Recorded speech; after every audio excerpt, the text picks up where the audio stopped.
जय श्री राम दोस्तों। कैसे हैं आप? उम्मीद है आप अच्छे होंगे। प्रभु श्री राम आपके जीवन में ढेर सारी खुशियां लेके आए, मैं ये प्रभु श्री राम से प्रार्थना करता हूँ। दोस्तों, कल मैंने आपको खरदूषण वध की कहानी सुनाया था और खरदूषण वध की बची हुई कहानी आज मैं सुनाने जा रहा हूँ। ध्यान से सुनिएगा, आपको अच्छा लगेगा। खर की सेना की दुर्दशा देखकर दूषण अपनी विशाल सेना को साथ लेकर राम के समक्ष आ डटा। कुछ ही काल में राम के बाणों से उसकी सेना की भी वैसी ही दशा हो गई जैसा कि खर की सेना की हुई थी। अपनी सेना की दुर्दशा देखकर क्रुद्ध दूषण ने मेघ के समान घोर गर्जना की और तीक्ष्ण बाणों से की वर्षा की आरंभ कर दी। उसके बाद इस आक्रमण से कुपित होकर राम ने चमकते खुर से दूषण के धनुष को काट डाला तथा एक साथ 4 बाण छोड़कर उसके रथ के चारों घोड़ों को बांध दिया, जिसके चारों घोड़े निष्प्राण होकर भूमि पर गिर पड़े। पुनः राम ने एक अर्धचंद्राकार बाण छोड़कर दूषण के सारथी के सिर को धड़ से अलग कर दिया।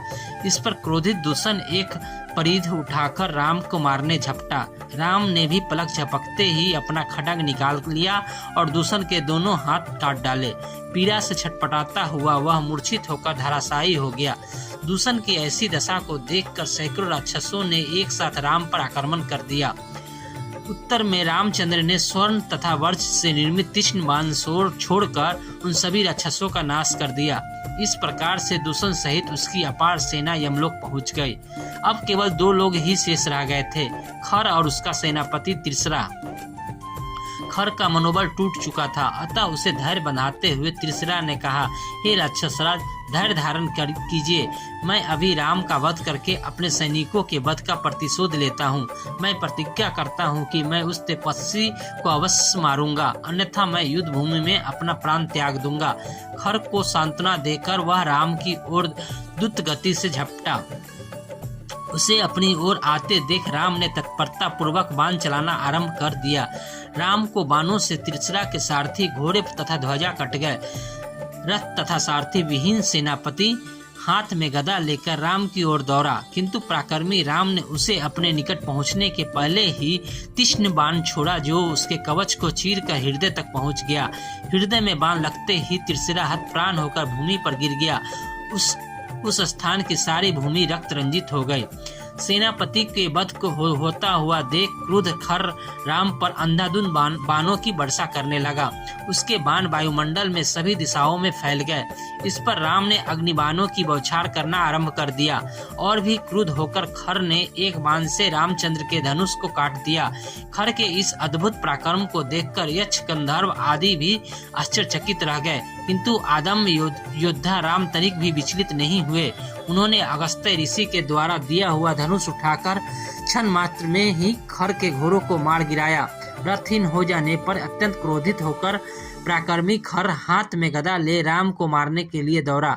उसे अपनी ओर आता देख राघव बोले, हे राक्षस राज, यदि संपूर्ण ब्रह्मांड का स्वामी भी निर्दोषों तथा सज्जनों को दुख देता है तो उसे अंत में अपने पापों का फल भोगना ही पड़ता है। तुझे भी निर्दोष ऋषि मुनियों को भयंकर यातनाएं देने का परिणाम भुगतना पड़ेगा।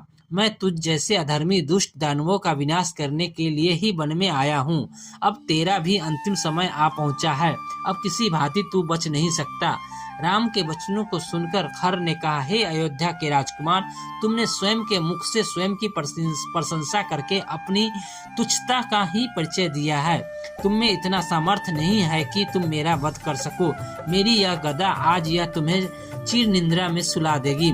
इतना कहकर खर ने अपनी शक्तिशाली गदा को राम के हृदय को लक्ष्य करके फेंका। राम ने एक ही बाण में उस गदा को काट दिया और एक साथ अनेक बाण छोड़कर खर के शरीर को छत बिछत कर दिया।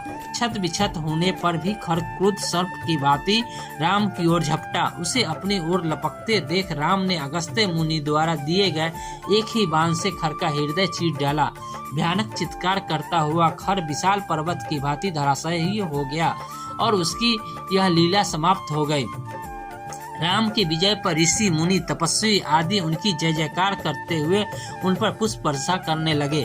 उन्होंने राम की भूरी भूरी प्रशंसा करते हुए कहा, हे राघव, आपके इस महान उपकार को दंडक वन के निवासी तपस्वी कभी नहीं भुला सकेंगे। इन राक्षसों ने अपने विप्लव से हमारा जीवन, हमारी तपस्या, हमारी शांति सब कुछ नष्ट कर दिए थे। आज से हम लोग आपकी कृपा से निर्भय और निश्चिंत हो गए हैं। परम पिता परमात्मा आपका कल्याण करे। आशीर्वाद देकर वे अपने अपने निवास स्थानों को लौट गए। लक्ष्मण भी सीता को गिरिक नंदरा के पास लेकर लौट आए। अपने पराक्रमी पति की शौर्य गाथा सुनकर सीता का हृदय गदगद हो गया। ये थी आज की कहानी। आपको कैसी लगी कृपया कमेंट बॉक्स में जरूर बताइएगा। जय श्री राम। धन्यवाद।